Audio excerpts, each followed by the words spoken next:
Welcome to my YouTube channel technical वो electrician. दोस्तों, आज के इस वीडियो में हम ऐसे इक्विपमेंट के बारे में बात करेंगे जो स्विच यार्ड में अधिकतम देखने को मिलते हैं। यदि आपने किसी स्विच यार्ड में विजिट किया होगा तो आपने देखा होगा कि कुछ बॉक्स प्रकार का एक इक्विपमेंट लगा रहता है जिसका उपयोग आप नहीं जानते होंगे और ना ही उसका नाम जानते होंगे। दोस्तों, आज के इस वीडियो में हम आपको कंप्लीट इन्फॉर्मेशन देंगे कि इस इक्विपमेंट का नाम क्या है और यह कैसे काम करता है और इसका उपयोग हम क्यों करते हैं। तो दोस्तों, करते हैं वीडियो को शुरू। दोस्तों, इस इक्विपमेंट को हम बोलते हैं वेब ट्रैप। दोस्तों, इसको दो नामों से जाना जाता है क्योंकि दोस्तों इंटरव्यू में यह क्वेश्चन बार बार पूछा जाता है कि इसको किन किन नामों से जाना जाता है। दोस्तों, इसको दो नामों से जाना जाता है, एक वेब ट्रैप बोलते हैं और दूसरा हम लाइन ट्रैप भी बोलते हैं। इनको दोनों ही नामों से जाना जाता है, वेब ट्रैप या लाइन ट्रैप। दोस्तों, इसका कार्य महत्वपूर्ण होता है स्विच यार्ड के अंतर्गत क्योंकि इसका काम दो चीज़ों पर वर्क करता है। पहली तो आपकी जो कम्युनिकेशन सिग्नल होता है उस पर भी काम करता है और जो आपकी पावर सिग्नल होता है उस पर भी काम करता है। दोस्तों, वेब ट्रैप का काम होता है फ्रिक्वेंसी को कंट्रोल करना। यह फ्रिक्वेंसी को कंट्रोल करता है एक स्विच यार्ड में क्योंकि दोस्तों भारत की फ्रिक्वेंसी 50 हर्ट्ज होती है। भारत के सभी स्विच यार्ड में 50 हर्ट्ज की फ्रिक्वेंसी ही काम करती है। और मान लीजिए यदि हमारे स्विच यार्ड में 50 हर्ट्ज से अधिक फ्रिक्वेंसी प्रवेश कर जाती है तो हमारे जो भी इक्विपमेंट लगे हैं स्विच यार्ड में वह सभी काम करना बंद कर देंगे और वह खराब हो जाएंगे, जिससे कि बहुत बड़ा नुकसान हो सकता है। दोस्तों, इसलिए हम इसको वेब ट्रैप को लगाते हैं कि हम उस फ्रिक्वेंसी को माप सकें जो हमारी ट्रांसमिशन लाइन से आई है उसकी फ्रिक्वेंसी कितनी है और जो कम्युनिकेशन सिग्नल आ रहा है उसकी फ्रिक्वेंसी कितनी है। दोस्तों, हम इसको ओनली फ्रिक्वेंसी मेज़र करने के लिए वेब ट्रैप या लाइन ट्रैप का उपयोग करते हैं। दोस्तों, यह काम कैसे करता है?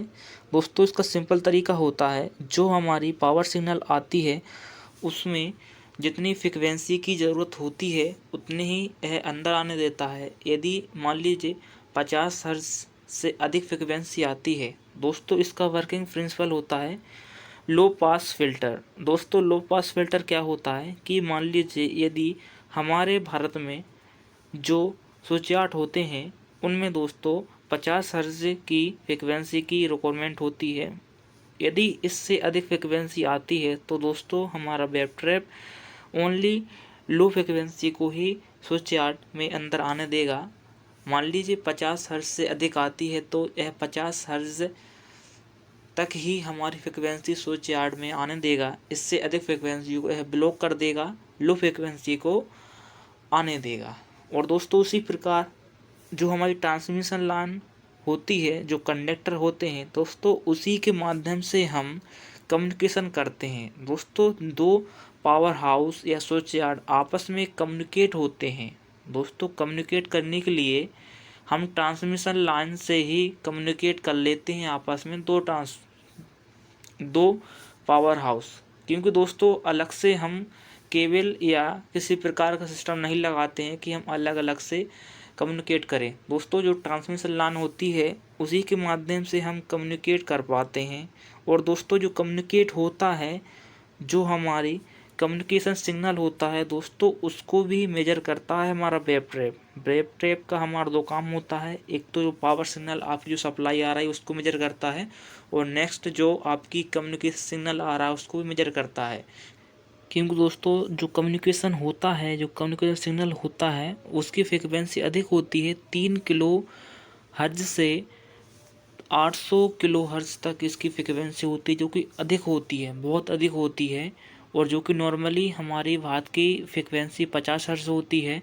और यदि कम्युनिकेशन सिग्नल की फ्रिक्वेंसी हमारे स्विच यार्ड में चली जाती है तो दोस्तों जो भी हमारी इक्विपमेंट या मशीनें लगी हैं सभी खराब हो जाएंगी, उनका वर्किंग पूर्णतः नष्ट हो जाएगा, क्योंकि इस फ्रिक्वेंसी पर वह कार्य कर ही नहीं सकती हैं, वह खराब भी हो सकती हैं। इसलिए दोस्तों जो हमारी वेब ट्रैप या लाइन ट्रैप होती है, जो कम्युनिकेशन सिग्नल आता है उसकी फ्रिक्वेंसी को डायरेक्ट हमारे कंट्रोल पैनल में भेज देती है और हमारा कंट्रोल पैनल इसको कम्युनिकेशन सिग्नल में कन्वर्ट कर देता है, जिससे कि आपस में दोनों पावर हाउस या स्विच यार्ड इससे कम्युनिकेट हो जाते हैं और आसानी से हम कम्युनिकेट कर पाते हैं।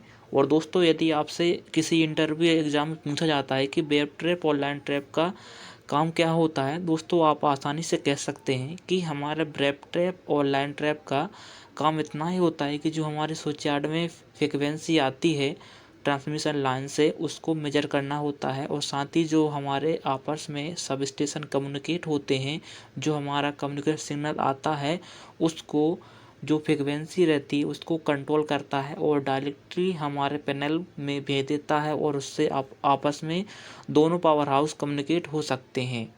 दोस्तों, इतना ही इसका यूज होता है। आई होप आप समझ गए होंगे। दोस्तों, सिंपली तरीके से आप इसको एक्सप्लेन कर सकते हैं आपके इंटरव्यू या एग्ज़ाम में।